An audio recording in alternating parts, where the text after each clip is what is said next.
Boa noite, pessoal. Eu vou falar um pouco aqui para vocês sobre os níveis e as modalidades da educação, tá?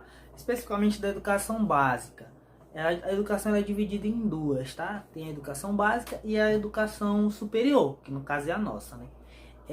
Eu vou dar uma explanada mais básica, mais uma pincelada só, né? E os colegas vão falar um pouco mais aprofundadamente de cada área, tá? A educação básica é dividida em três níveis, né? A educação infantil, o ensino fundamental e o ensino médio, tá? A educação básica ela tem como principal finalidade e objetivo é formar cidadãos, né? Formar as pessoas para a sociedade, para a vida de adulto, né? E também a principal finalidade dela é dar para esse aluno, para esse discente, conhecimento prévio para que ele possa ir para as outras áreas, no caso, né?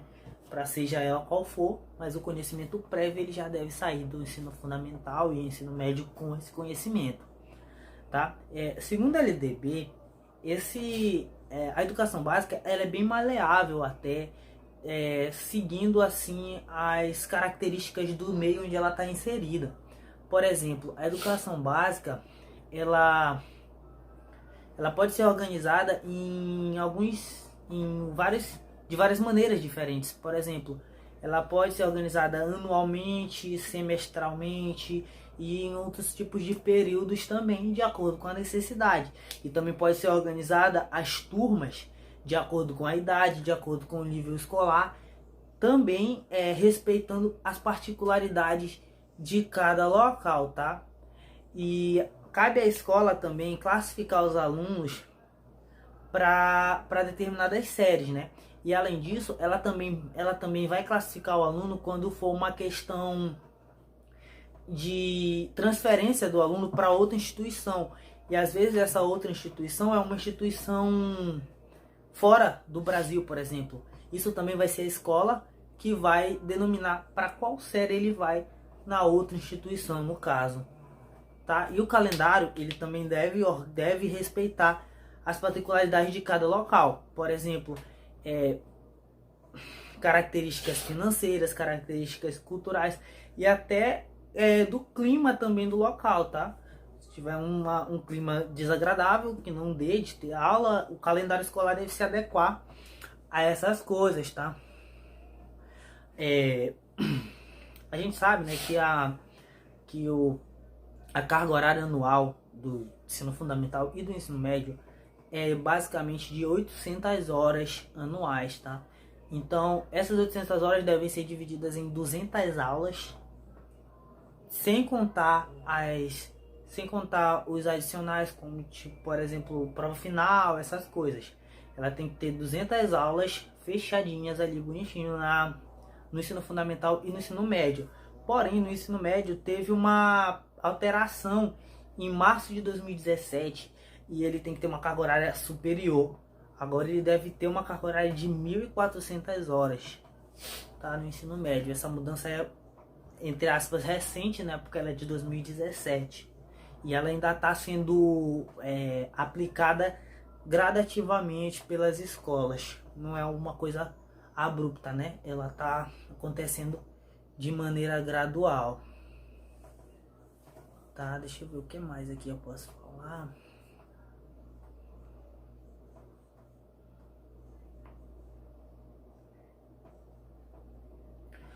Outra coisa também, as escolas elas podem verificar de acordo com as competências do aluno, por exemplo, a questão da classificação dos alunos nas etapas, né, nas séries. Essa classificação pode ser feita de três maneiras. Primeiro, a maneira tradicional que a gente conhece, né, que é quando o aluno está numa série específica e ele passou para uma próxima série. Aí quando ele consegue atingir a nota e demonstrar que ele já está preparado para a próxima série, ele passa de série. Outra coisa, ele pode também passar para a próxima série com a transferência de instituições, né? A instituição vai estipular a série onde ele vai estar. E outra coisa, ele também pode ser feito uma espécie de teste com ele. É feita uma prova e de acordo com o resultado dele nessa prova, a instituição vai colocar ele no lugar certinho onde ele deve estar. De importante, eu acho que...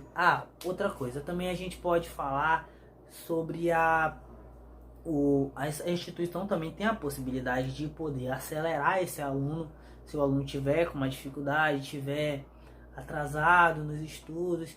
A escola pode, é claro, de acordo com as competências do aluno, tentar fazer com que ele passe e alcance a idade necessária dele, tá?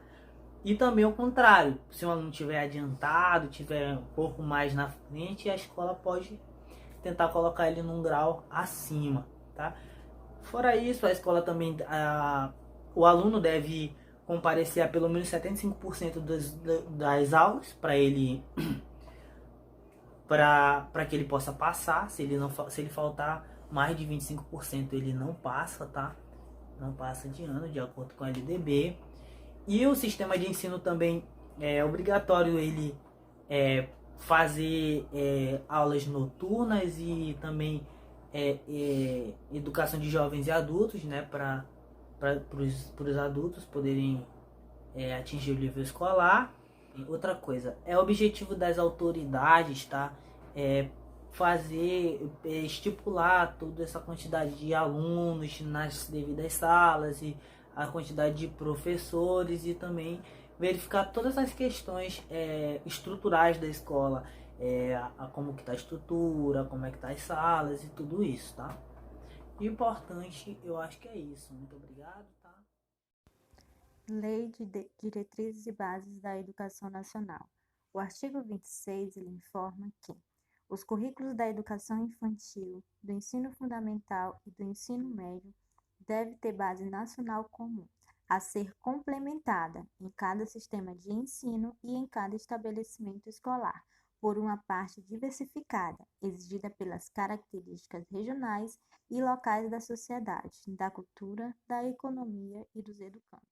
O artigo 26 da LDB, ele nos informa que os currículos da educação infantil, do ensino fundamental e do ensino médio devem ter uma base nacional comum.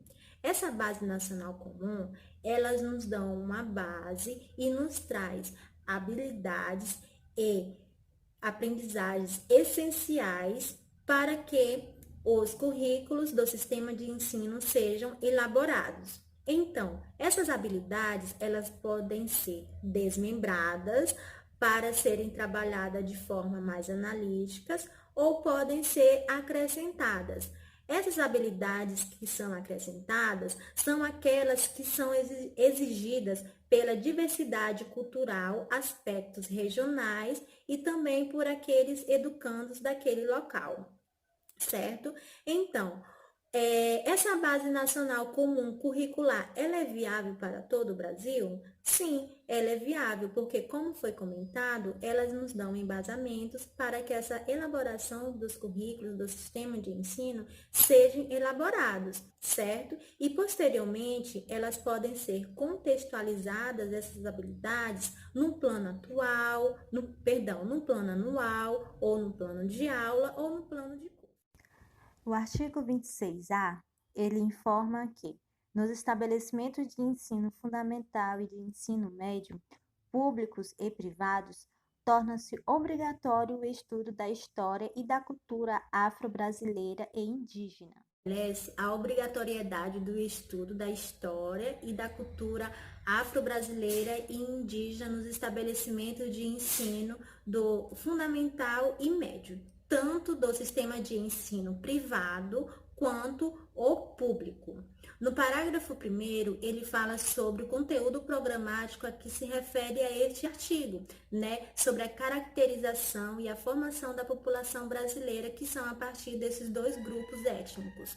No parágrafo 2º, ele fala sobre os conteúdos referentes à cultura afro-brasileira e dos povos indígenas, que é para ser em especial tanto nas áreas de educação artística quanto a de literatura e histórias brasileiras.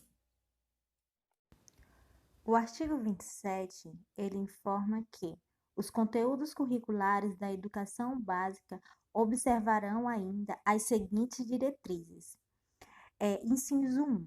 A difusão de valores fundamentais ao interesse social, aos direitos e deveres dos cidadãos, de respeito ao bem comum e à ordem democrática. Inciso 2. Consideração das condições de escolaridade dos alunos em cada estabelecimento. Inciso 3. Orientação para o trabalho. Inciso 4. Promoção do desporto educacional e apoio às práticas desportivas não formais. O artigo 28 da LDB, ele informa que, na oferta de educação básica para a população rural, os sistemas de ensino promoverão as adaptações necessárias à sua adequação às peculiaridades da vida rural e de cada região. O artigo 28 da LDB, ele estabelece sobre a oferta de educação básica para a população rural. Os sistemas de ensino, eles devem ser adequados às especificidades da vida rural de cada região. No inciso 1, ele informa que os conteúdos programáticos e as metodologias aplicadas em sala de aula, elas devem abranger as reais necessidades e interesses dos alunos da zona rural. No inciso 2, ele fala sobre a organização escolar própria, que deve ser incluído no calendário escolar as fases do ciclo agrícola e as condições climáticas daquela região. No inciso 3, ele fala sobre a adequação à natureza do trabalho na zona rural, que os sistemas de ensino ele deve ter essa observância em relação a este ponto. Temos também um parágrafo único, aonde fala sobre o fechamento das escolas do campus, indígenas e quilombolas. Será precedido sob manifestação do órgão normativo do respectivo sistema de ensino, que considerará a justificativa apresentada pela Secretaria de Educação. E a Secretaria de Educação vai fazer a análise do diagnóstico, do impacto da ação e a manifestação da comunidade.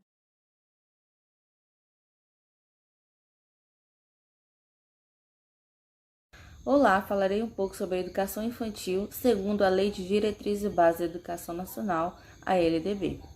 A Lei de Diretriz e Base da Educação Nacional, número 9.394/96, promulgada em dezembro de 1996, estabelece de forma incisiva a relação entre as crianças de 0 a 5 anos e a educação. A seção 2, que fala sobre a educação infantil, em seu artigo 29, diz que a educação infantil é a primeira etapa da educação básica e tem como finalidade o desenvolvimento integral da criança de 0 a 5 anos, em seus aspectos físicos, psicológico, intelectual e social, complementando as ações da família e da comunidade. O artigo 30 diz que a educação infantil deverá acontecer nas creches ou em instituições equivalentes para as crianças de 0 a 3 anos e nas pré-escolas para as crianças de 4 a 5 anos. E por último, o artigo 31 estabelece as regras a qual a educação infantil deverá ser organizada. A primeira regra é em relação à avaliação. A avaliação na educação infantil acontecerá mediante o acompanhamento e os registros do desenvolvimento da criança sem o objetivo da promoção, mesmo que seja para acesso ao ensino fundamental. A segunda regra diz que a educação infantil deverá ter uma carga horária anual mínima de 800 horas, sendo essas distribuídas em no mínimo 200 dias de trabalho educacional. A terceira regra diz que o atendimento à criança será de no mínimo 4 horas diárias para o turno parcial e 7 horas para a jornada integral. A quarta regra fala sobre o controle de frequência feito pela instituição pré-escolar, que deverá exigir uma frequência mínima de até 60% total das horas. A quinta e última regra trata da expedição de documentos que permitam atestar os processos de desenvolvimento e aprendizagem da criança.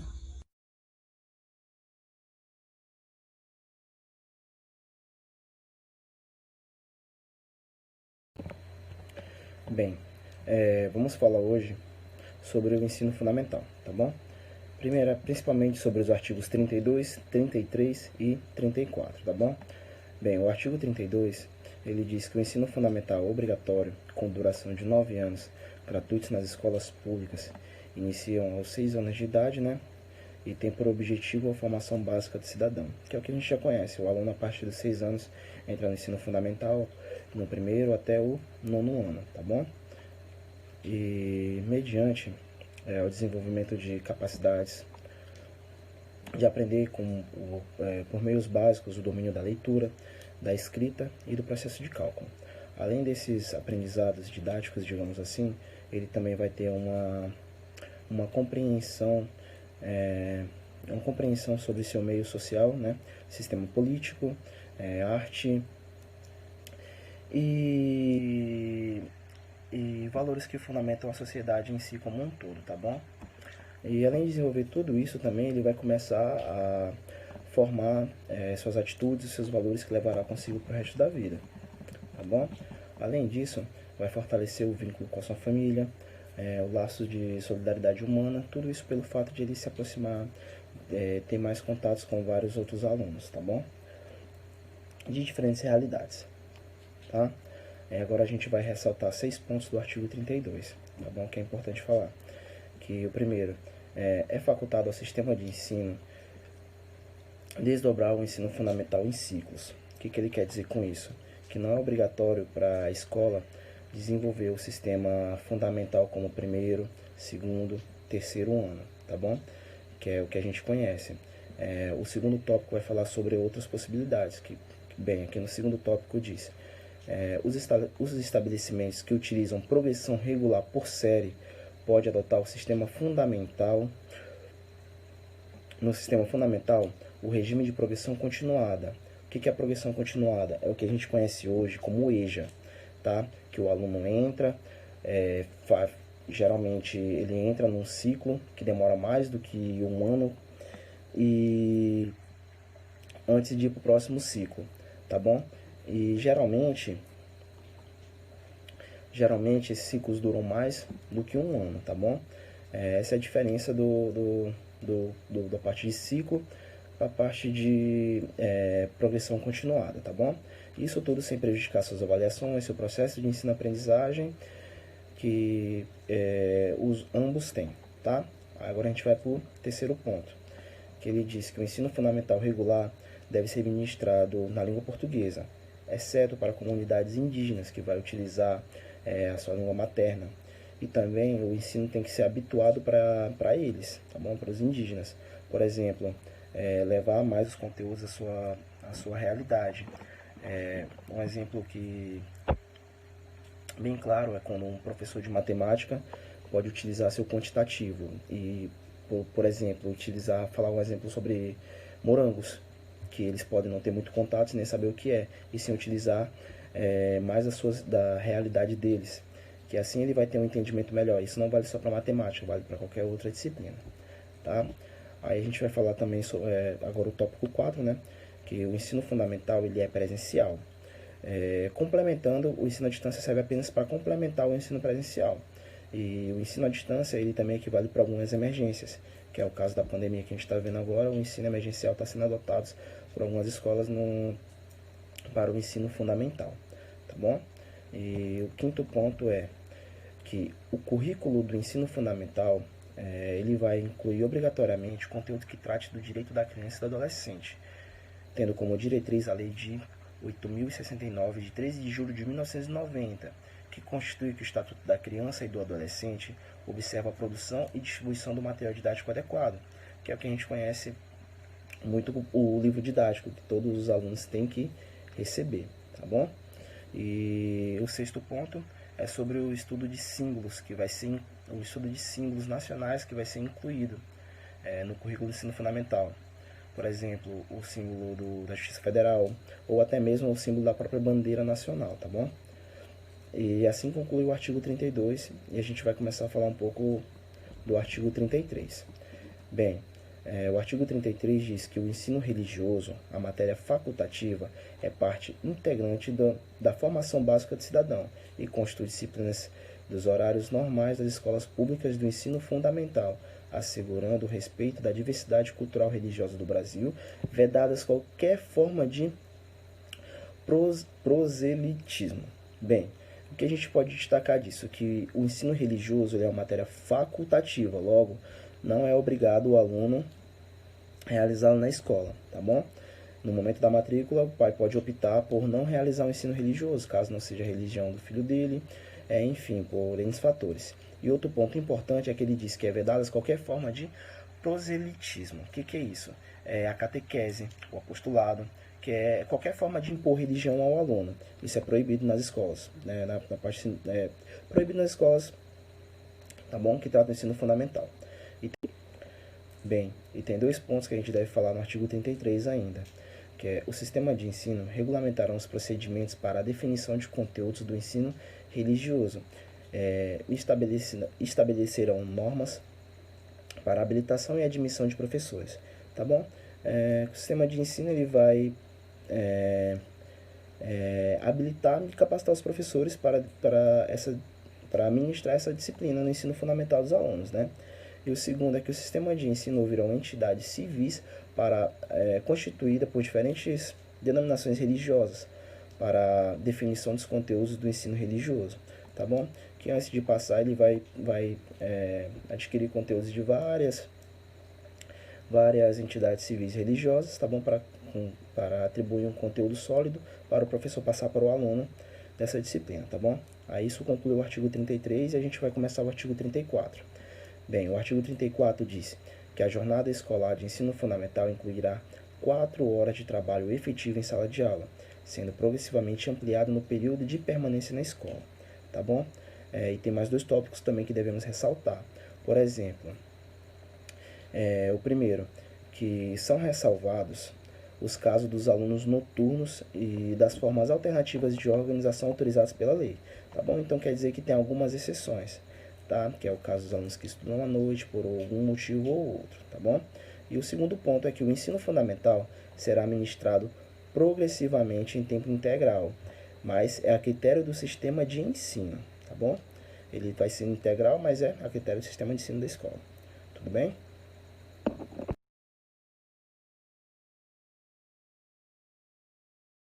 Bom, pessoal, vamos falar um pouco sobre a educação profissional. E dentro da LDB ela se encontra no capítulo 3, ela vai do artigo 39 até o artigo 42. Inicialmente é importante destacar que a educação profissional ela tem como objetivo contribuir na formação da vida produtiva do indivíduo. E para que isso seja alcançado é usado meios tanto tecnológicos como científicos para que possa então alcançar o seu objetivo. Isso não determina que a realização daquele curso profissional, de fato, ele vá ser ingressado numa atividade profissional correspondente àquele curso, mas caso não seja, com certeza essa educação profissional ela vai contribuir aí para a formação intelectual, a formação então profissional também do indivíduo que foi formado por esse tipo de conceito educacional. Essa educação ela está disponível para alunos do ensino fundamental, alunos do ensino médio, alunos do ensino superior e também está disponível para toda a comunidade que possa então realizar esses cursos. Quero destacar com vocês aqui o que diz o artigo 40, que ele diz assim: a educação profissional ela será desenvolvida em articulação com o ensino regular ou por diferentes estratégias de educação continuada em instituições especializadas ou no ambiente de trabalho. Como instituições que realizam aí a educação profissional, a gente pode estar destacando o Instituto Federal do Pará e também o Senai. São instituições que promovem a qualificação profissional do indivíduo, seja o aluno que está ali cursando o ensino fundamental, o ensino médio, como também pessoas que já concluíram ou então que de repente são egressos de algum tipo de modalidade dessa de ensino.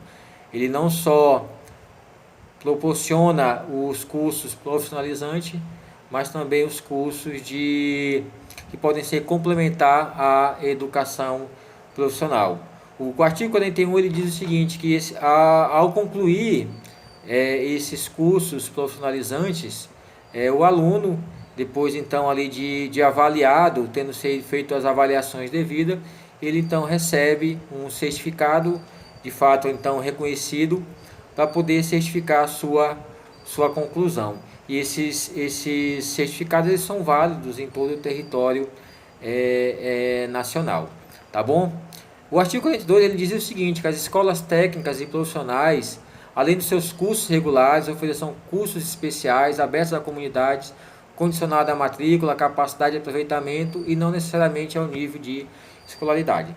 Então é isso. Hoje as escolas técnicas profissionalizantes, como eu já citei, IFPA, Senai, eles não só formam os alunos regressos do ensino médio, do ensino fundamental e do ensino superior, mas também são escolas que estão abertas para toda a comunidade. E aqui eu quero destacar aí de forma importante o Senai. O Senai é uma instituição que tem como objetivo profissionalizar o indivíduo, e nós somos agraciados em ter o Senai aqui, porque o Senai é uma instituição profissionalizante, é uma autarquia profissionalizante que tem como objetivo preparar o profissional para agir na área da indústria. E Altamira, apesar de não ser um polo industrial, ele na década ali de 80 recebeu então o Senai e vem formando profissionais em diversas áreas de mecânica, da parte de movelaria, né, antigamente marcenaria, a parte de refrigeração. E a gente pode destacar aqui diversos profissionais hoje em Altamira, tanto nesse segmento de tornearia, como de mecânica, refrigeração, se tornaram aí hoje grandes profissionais, outros empresários, e aqueles que não, que passaram pelas instituições profissionais, com certeza, com o conhecimento adquirido, puderam então ter a sua vida produtiva, a sua vida intelectual, de fato, com uma contribuição maior através desses cursos que foi dado. Nós temos hoje então aí também o UFPA, que tem contribuído muito para a educação profissional de diversos jovens e também de adultos, tanto nos cursos tecnológicos, são os cursos de informática, como também nos cursos de humanas, os cursos que vão aí contribuir para a formação profissional do indivíduo. Então essa, de fato, bem resumido, é a importância da educação profissional. É preparar o indivíduo para que ele possa ter uma vida produtiva digna, uma vida produtiva condizente com aquele conhecimento absorvido.